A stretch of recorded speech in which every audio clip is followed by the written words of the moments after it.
जय हिंद बच्चों। तो लेकर आ चुका मैं आप लोगों के लिए क्लास 10th केमिस्ट्री का लास्ट टॉपिक ऑफ इलेक्ट्रोलिसिस। तो ऑलरेडी हमने बहुत सारी चीज़ें जो है वो डिस्कस कर ली थी इलेक्ट्रोलिसिस में, और अब एक लास्ट वीडियो बनाने जा रहा हूँ मैं, जहाँ पे हो सकता है इसके बाद अगर आप लोगों को नीड हो तो प्लीज़ कमेंट करके बता दीजिएगा कि क्वेश्चन आंसर्स का एक वीडियो बना दूंगा, जहाँ पे कुछ किस टाइप के क्वेश्चन इस चैप्टर से पूछे जाते हैं, उसका आंसर आप किस तरीके से लिखेंगे, वो सभी चीज़ें आप लोगों को बता दिया जाएगा। ठीक है, खैर अभी हम लास्ट टॉपिक को डिस्कस कर लेते हैं। ये क्या मैथ से यहाँ पे, ठीक है, देखिए खाली हो गया। तो यहाँ पे हमारे पास जो दो टॉपिक रह रहे थे जिसको हम कहते थे एप्लीकेशन ऑफ इलेक्ट्रोलिसिस। क्या कहते थे हम उसको? Application of electrolysis. ठीक है ना। तो एप्लीकेशन ऑफ इलेक्ट्रोलिसिस में एक फर्स्ट टॉपिक था जिसे हम कहते हैं इलेक्ट्रोप्लेटिंग। इलेक्ट्रोप्लेटिंग। अब उस इलेक्ट्रोप्लेटिंग के अलावा आपके पास दो टॉपिक और थे, एप्लीकेशन और थे, जिसे हम बोलते हैं एक इलेक्ट्रो रिफाइनिंग। जो पहला आपके पास, दूसरा बोल दीजिए इलेक्ट्रो रिफाइनिंग एप्लीकेशन में इलेक्ट्रो रिफाइनिंग। ठीक है, और एक और होता है आपके पास जिसे हम बोलते हैं इलेक्ट्रोमेटलर्जी। क्या कहते हैं उसको? इलेक्ट्रोमेटलर्जी। ठीक है, तो सबसे पहले हम बात करेंगे इलेक्ट्रो रिफाइनिंग की कि क्या होता है। देखिए, अगर हम इलेक्ट्रो रिफाइनिंग की बात करें तो वो एक ऐसा प्रोसेस है जिस प्रोसेस के थ्रू हम क्या करते हैं भाई, जिस प्रोसेस के थ्रू हम क्या करते हैं, एक इम्प्योर मेटल को हम प्योर मेटल में कन्वर्ट कर देते हैं। ठीक है, मेटलर्जी में ही काम आता है। कहीं ना कहीं आपके पास एक और चैप्टर है मेटलर्जी करके, वहां पे आपको प्यूरिफिकेशन और एक्सट्रैक्शन ऑफ मेटल, आज के जो दो टॉपिक हैं वो उस वाले चैप्टर में पूरे डिटेल में आपको समझाया जाएगा। यहाँ पे सिर्फ एक झलक दिखा देते हैं ताकि वहां पे आप लोगों को जब यही चीजें बताया जाएगा तो आपको और आसानी से समझ में आ जाएंगे। ठीक है ना। फिलहाल अभी हम यहाँ की बात करते हैं। इलेक्ट्रो रिफाइनिंग एक ऐसा प्रोसेस है जिसमें हम इम्प्योर मेटल को कन्वर्ट करते हैं प्योर मेटल यूजिंग इलेक्ट्रोलिसिस।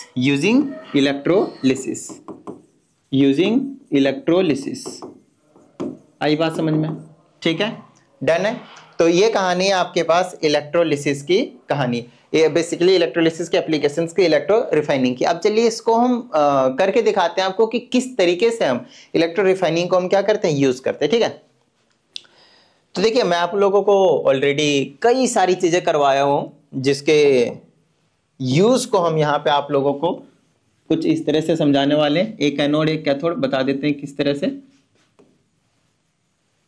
मान लेते हैं कि ये जो चीज है वो इम्प्योर मेटल है और इसको मैं चलिए इम्प्योर कॉपर रॉड कह देता हूं। ठीक है ना, और इसको बोलते हैं थिन स्ट्रिप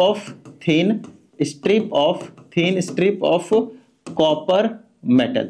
मेरी बात ध्यान से सुनिएगा, आपके पास एक इम्प्योर होगा तो आपको एक थिन स्ट्रिप लेनी पड़ेगी कॉपर की, ठीक है ना, प्योर वाले की। अगर आपके यहाँ पे कॉपर है तो उधर भी आपके पास कॉपर का ही लेना आपको। ठीक है ना।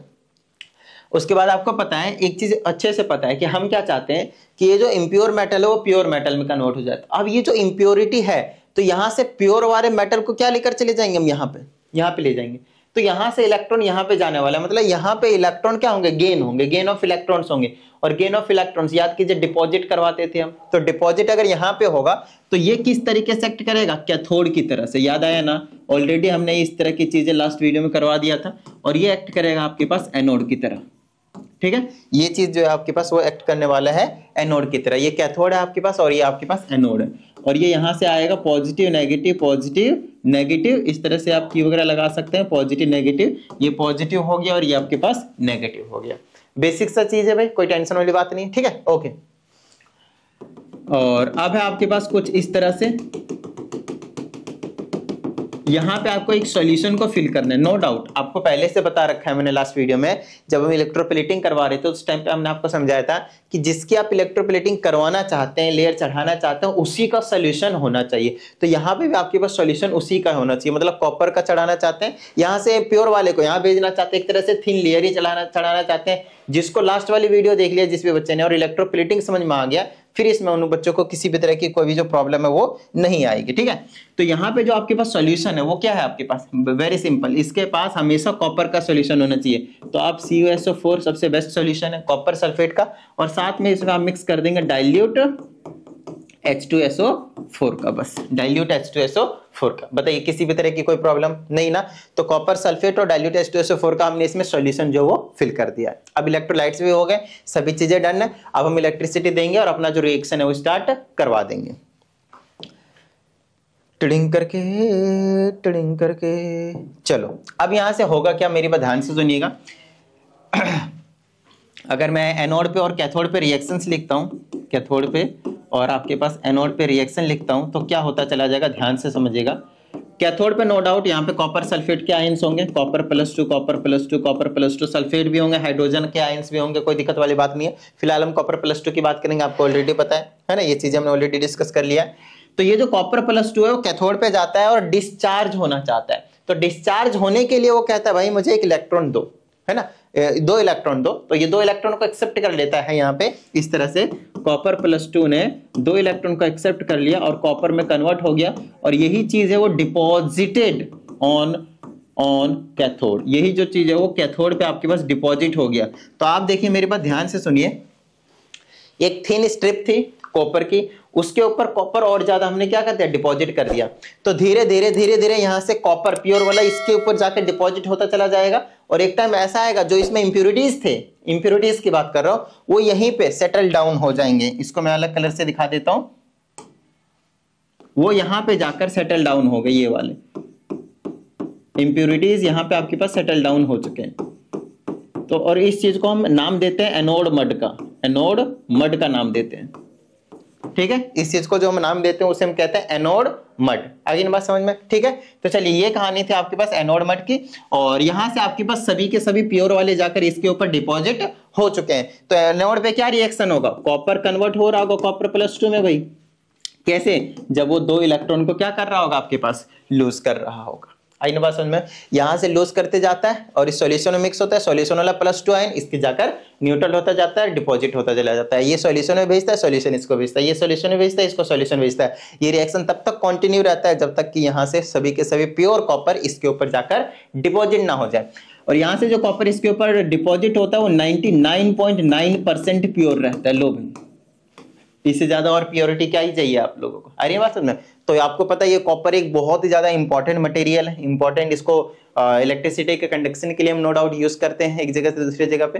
तो उस सभी चीजों के लिए हमारे पास ये काम आता है, और जब हमें प्योर कॉपर ही मिल गया और क्या ही चाहिए भाई, अरे बात समझ में, ठीक है।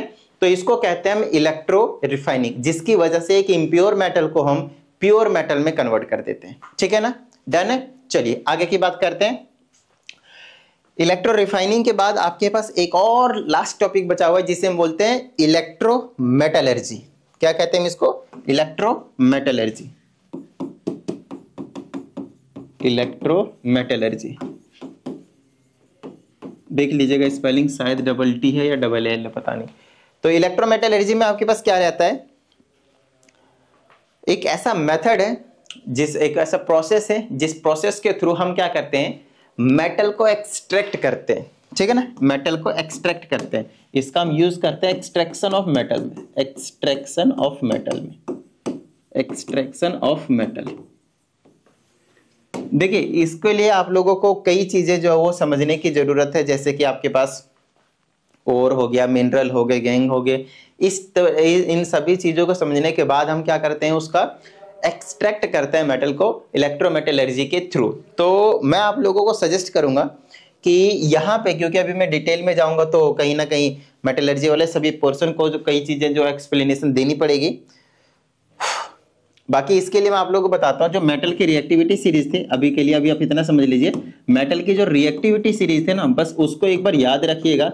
जैसे मैं स्टार्ट करवाने वाला हूँ इलेक्ट्रोमेटलर्जी चैप्टर, तो वहां पे मैं आप लोगों को डिटेल में no doubt extraction of metal समझाएंगे, वहां पे ये चीजें सभी डिटेल में आएंगे। यहाँ पे तो इन शॉर्ट मुझे बताना पड़ेगा, इन शॉर्ट आपके बुक्स में भी दिए हैं, लेकिन इस चैप्टर में मैं नहीं चाहता कि इन शॉर्ट आपको छोटी सी थोड़ी सी नॉलेज दी जाए।